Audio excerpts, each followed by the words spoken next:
This week is Manifest Destiny, one of the themes in American history in this period that's actually named after a phrase that was used at the time. On this title slide, we see a map on the right here, territorial acquisitions 1783 to 1853, and you see how the United States, as we've come to know it, the lower 48, the continental United States, is sort of is pieced together in various chunks. Louisiana Purchase, the annexation of Texas, Mexico seceding California territory, and other things like that. And on the left is a very famous painting by a man named John Gast, who is called American Progress, who was commissioned to to be part of a travel guide to the Pacific coast. And it reflects the spirit of Manifest Destiny. A female figure descended from earlier representations of the goddess of liberty wears the star of empire and leads the movement westward, right, while Indians retreat before her. You can see them sort of on the left if you zoom in. And of course, symbols of civilization abound. The eastern cities in the upper right-hand corner, railroads, fenced-in animals, stagecoaches, telegraph wires, and a school book, which is held by the spirit of Manifest Destiny. So what am I going to talk about today? Well, westward expansion, obviously. The fruits of Manifest Destiny, war with Mexico, for the lack of a better word, gold, exclamation point, and Manifest Destiny and Pacific trade.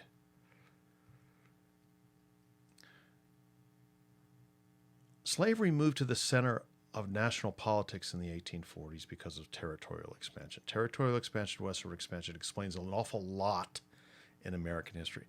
By that decade, nearly all land east of the Mississippi was in white hands, and economic crisis pushed many settlers west. Between 1840 and 1845, several thousand traveled nearly 2,000 miles to the far northwest, and by 1860, nearly 300,000 had traveled to Oregon as well as California. During the 1840s, the U.S. and Great Britain jointly administered Oregon. Nearby Utah was part of Mexico, but national boundaries mattered little to Americans who settled in these regions. The idea that Americans had a divine mission, again known by the end of the 1840s as Manifest Destiny, to settle the continent, intensified in these years. America's acquisition of part of Mexico directly raised the issue of slavery in this westward expansion. When Mexico achieved independence from Spain in 1821, it was almost as large as the United States in territory and population. But Mexico's northern provinces of California, New Mexico, and Texas were remote. They're sparsely populated and they were bordered by Indian country. In New Mexico and California, a minority, of Mexican landowners and church officials lived among larger Indian populations, sometimes compelling them to work. In 1821, the Santa Fe Trail was opened, connecting the city with Independence, Missouri, and significant American trade. In 1834, hoping to reduce the power of the Catholic Church and attract settlers to California, the Mexican government dissolved mission land holdings and emancipated Indians working for friars, though only for many of them to end up being forced to work for the new landowners. By the 1840s, California was also linked to the United States by American ships that traded in the region. Texas was the first region of northern Mexico to be settled by significant numbers of Americans. The Mexican government, hoping to develop the area, accepted an offer by Moses Austin to colonize the area with Americans. In 1820, he received a large land grant, which his son, Stephen Austin, sold to American settlers. By 1830, when Americans outnumbered the Tejanos, which is the Mexican and Indian peoples of the area, Mexico annulled existing land contracts and prohibited future American immigration to Texas. Led by Stephen Austin, American settlers demanded autonomy within Mexico. Slavery exacerbated these tensions. Mexico had abolished slavery, but in Texas, local authorities had allowed American settlers to bring their slaves with them. Mexico's ruler, General Antonio Lopez de Santa Anna, sent an army in 1835 to impose the central government's authority on the region, causing rebels there to form a provisional government and call for Texan independence.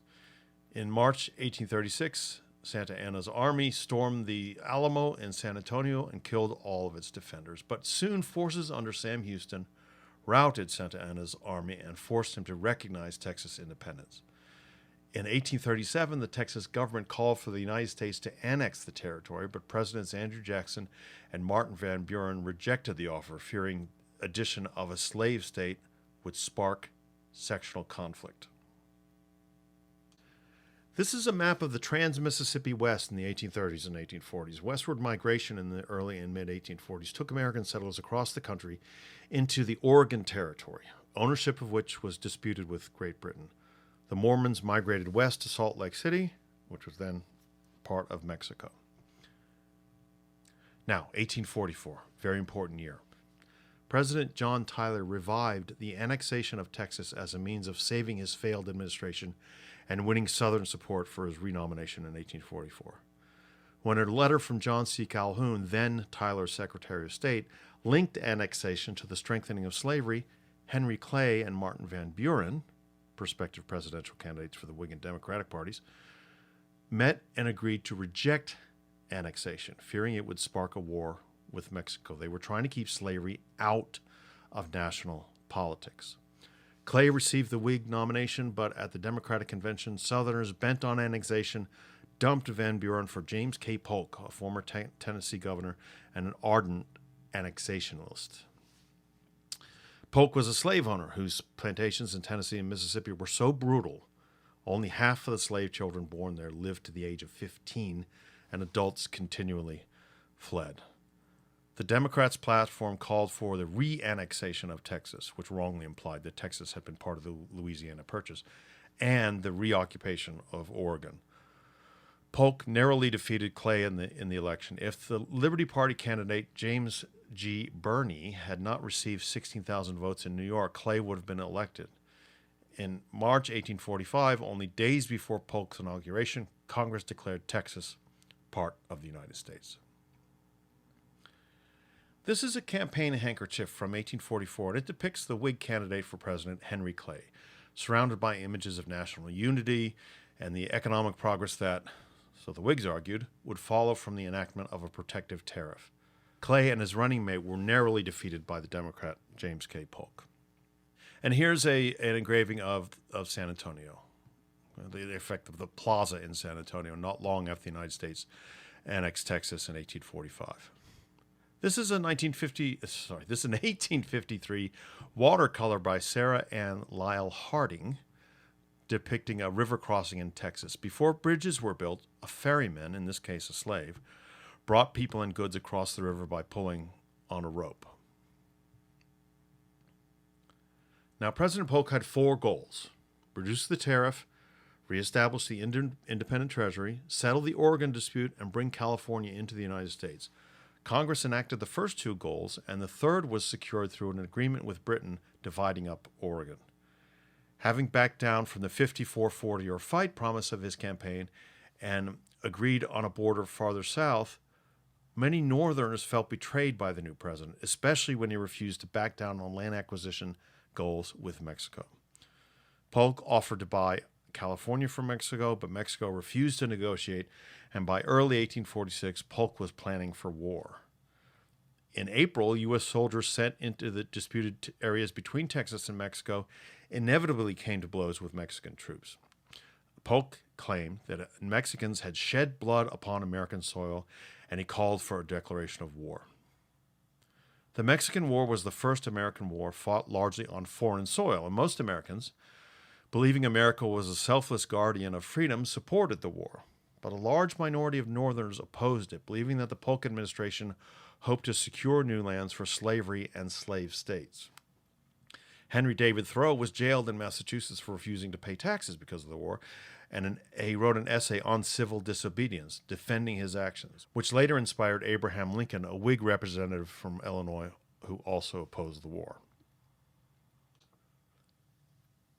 This is an image from a Mexican magazine depicting a Mexican soldier holding a flag emblazoned with the words "Nation" and "Liberty" and standing astride an American invader. So let's talk about the war with Mexico. In 1846, American rebels in California declared independence from Mexico, and American troops soon occupied that region. American forces secured New Mexico at the same time. Most of the fighting occurred in central Mexico. In early 1847, after defeating Santa Anna's army at Buena Vista and following Mexico's refusal to negotiate, American forces marched to and captured the capital of Mexico City. In February 1848, the two governments agreed to the Treaty of Guadalupe Hidalgo, which confirmed the annexation of Texas and ceded California and present-day New Mexico, Arizona, Nevada, and Utah to the United States. The U.S. paid Mexico $15 million for the land. This established the nation's present territorial boundaries, except for the Gadsden Purchase in the south of Arizona and New Mexico, which was bought from Mexico in 1852, and Alaska, purchased from the Russians in 1867. While the Mexican War is only a footnote in most Americans' historical memory, many Mexicans regarded the war as a central event in their national history and a source of continued resentment of the United States. As Mexican negotiators argued in 1848, it was unprecedented to go to war with a country because it refused to sell territory to a neighbor. The territorial acquisition meant that the United States absorbed 500,000 square miles of Mexico and between 75,000 and 100,000 Spanish-speaking Mexicans, as well as 150,000 American Indians. This treaty guaranteed male citizens the rights of Americans, a provision designed to protect the property of large Mexican landowners in California.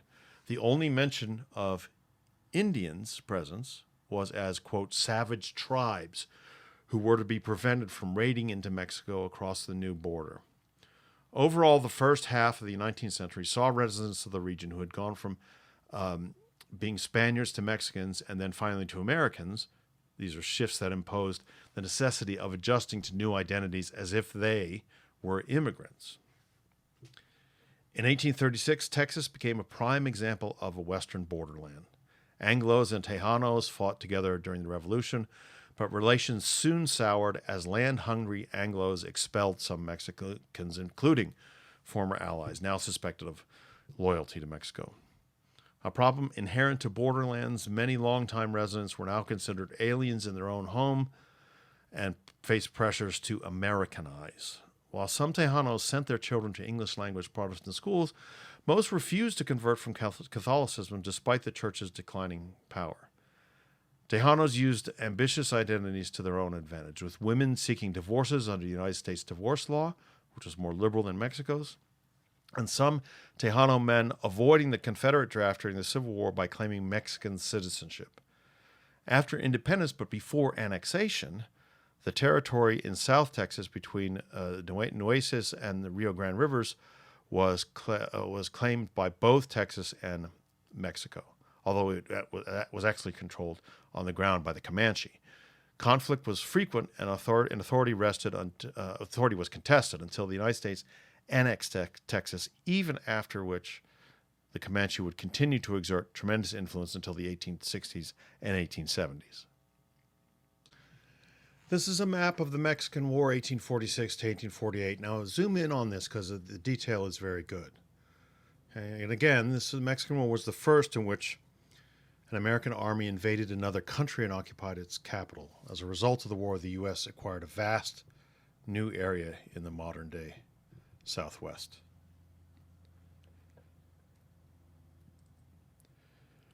This is a painting, 1848, by the artist Richard Woodville, called War News from Mexico. It shows how Americans received war news through the popular press. And this is a scene on a California ranch in 1849 with Californios on horseback and Native Americans at work. Now, as you might imagine, race became an important issue in with this national expansion. The Treaty of Guadalupe Hidalgo guaranteed male citizens their liberty, property, and all the rights of American citizens, while regarding Indians as only savage tribes. Manifest Destiny invigorated American notions of white racial supremacy. In the 1840s, territorial expansion began to be seen as showing the inherent superiority of the Anglo-Saxon race, which is, by the way, a mythical identity defined by its opposites, opposite to blacks, opposites to Indians, opposites to Hispanics, opposites to Catholics. 19th century conceptions of race drew together ideas about color and culture, national origin, class, and religion. American writers linked American freedom and the allegedly natural freedom-loving characteristics of Anglo-Saxon Protestants.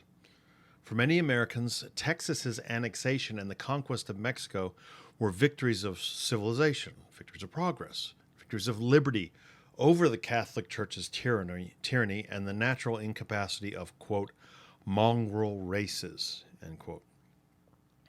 Some opposed expansion because they feared the nation could not assimilate the large non-white Catholic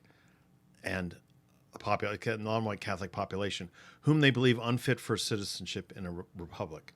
American racial relations harmed many in the new American territories, and while Mexico had abolished slavery, Texas gave it constitutional protections and denied civil rights to Indians and blacks. In Texas, only whites could buy land, and free blacks were barred from entering the state. Residents of Indian and Mexican origin in New Mexico were held to be, quote, too Mexican to be allowed democratic self-government.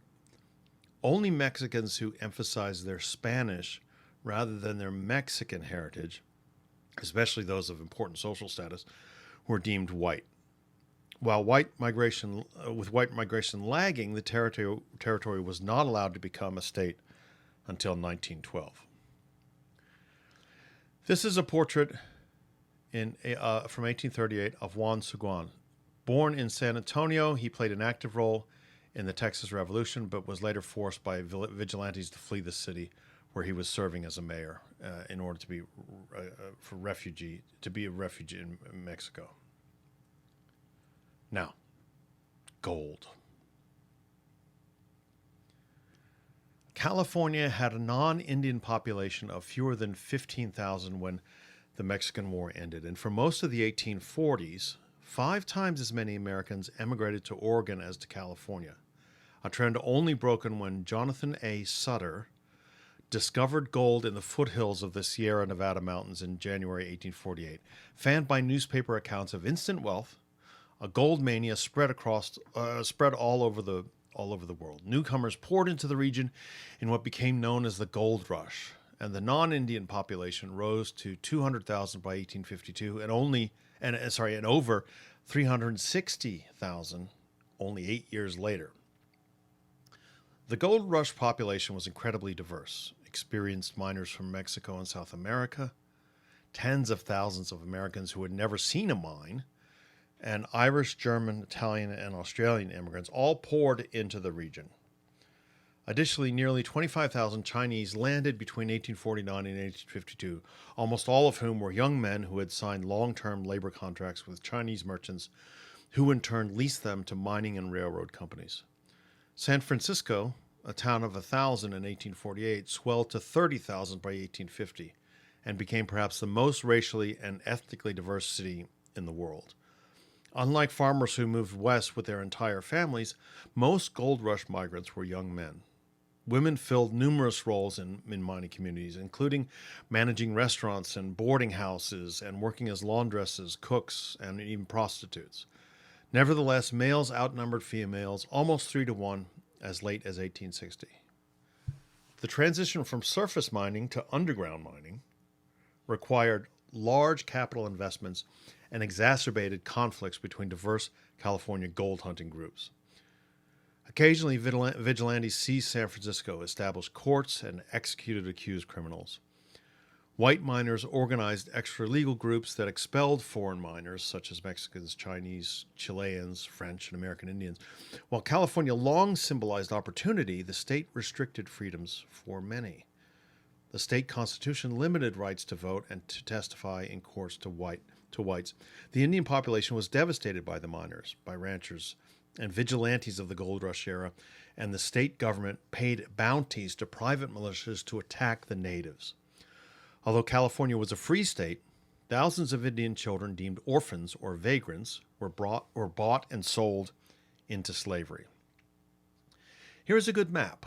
This shows the Gold Rush, which brought thousands of Gold Rush, California, which brought thousands of fortune seekers from nearly every corner of the globe. I'll zoom in here so you can see the routes that people took to the gold fields, as well as the places that they actually ended up going. Here's a photograph from 1852 depicting miners at work in California. Chinese and white miners labor side by side searching for gold. And this is a hand-colored engraving from the 1850s advertising the sale of a 16-year-old Southern California native woman. The price, listed in French, is a pound of gunpowder and a bottle of brandy. Slavery had been abolished in California law, but persisted in some parts of the state anyway. Now, Manifest Destiny and the Pacific trade. Through the Mexican War, the United States gained possession of San Diego and San Francisco, and importantly, gained possession of their harbors. They were excellent ports to facilitate trades in the Pacific with what was then known as the Far East. In the 1850s, the United States initiated the opening of Japan, which for 2 centuries had closed itself off to almost all foreign contact. In 1853 and 1854, American warships commanded by Commodore Matthew Perry sailed into Tokyo Harbor. Perry had been sent to negotiate a trade treaty, and he demanded that the Japanese deal with him. Alarmed by European intrusions into China and impressed by Perry's armaments, they opened 2 ports to American shipping. American diplomats persuaded Japan to open more ports to U.S. ships and establish full diplomatic relations between the 2 nations. Thus, the United States acquired refueling stops on the way to China, seen as the most important trading partner in Asia. Japan soon launched a modernization process that made it Asia's major military power.